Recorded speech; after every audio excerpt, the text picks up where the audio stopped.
Hi folks, welcome to a new Feet and Co video. In this video we will dive into what most runners I see have been doing not the best thing and what you can do to make it right. Let's go!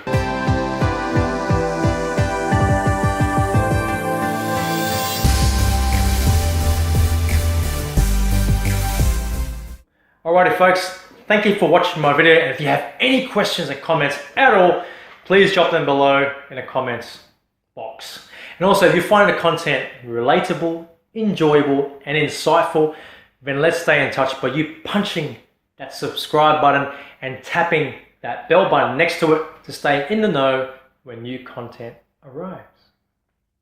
Okay, I've been seeing a lot of runners lately, and it's quite common for most people to get up and start attacking their New Year's resolutions to get fit. One of the most common exercises is long distance running, which is about more than 5 kilometers, which will be the focus of running in this video. And the biggest mistake I've been hearing and have been seeing when I go for a run is that most of you do static stretching as a form of warming up your body to run. You see, static stretching is a form of stretching that involves elongating or pulling a muscle and holding it in position to apply direct stretching tension. You see, we've been conditioned to believe that static stretching prevents injuries and improves performance. But in actual fact, according to the research in the Journal of Research in Sports Medicine, it is said that static stretching before running does not affect your injury risk. Stretching does not prevent injuries, guys. Why would static stretching before running be such a bad thing? Well, we have to understand the simple mechanics of stretching before running. The most important factors are regarding your running economy. According to the article from the Journal of Sports Sciences, running economy is a steady state of oxygen usage at a given running speed in relation to your energy demand and consumption of running at a consistent speed. Journal of Sports Medicine said that running economy is based on 3 factors: VO2, your oxygen max, your lactate threshold, lactic acid threshold, and running efficiency. The focus is stretching for this video, and this relates to the running efficiency factor. If you're doing static stretches right before running, then you will decrease your running economy. How on earth so? Well, running performance is best when the ankle and muscles are much more tighter and much more stiffer to ensure stability and force production. You see, if you actively stretch out the muscle, then you would dramatically reduce these two. Okay, let's make this point clearer with an example. Let's look at this archer. There are 2 parts to the action of firing an arrow.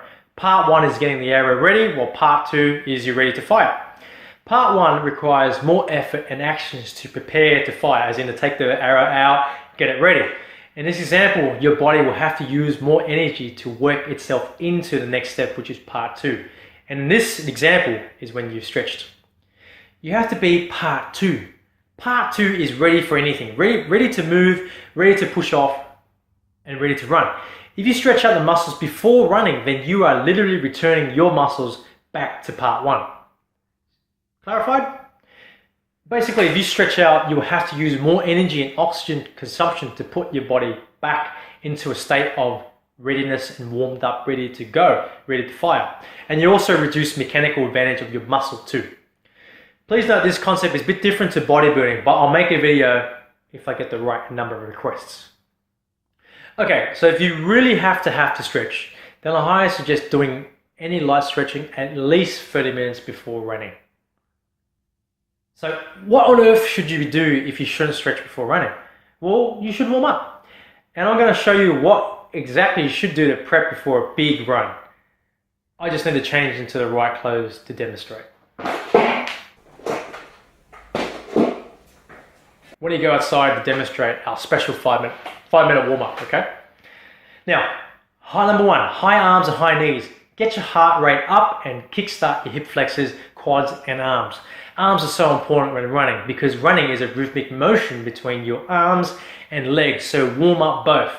Bring your left knee high up to your chest with your opposing right arm flexed, and repeat with your right knee and left arm. Do this at a mild, relaxed pace. Number 2, butt kicks. Continuing our warm-up with butt kicks to ready your hamstrings. With hips relaxed, bend your knees and try to kick your butt. Do this with a little jog. Number 3, walking hip rotations.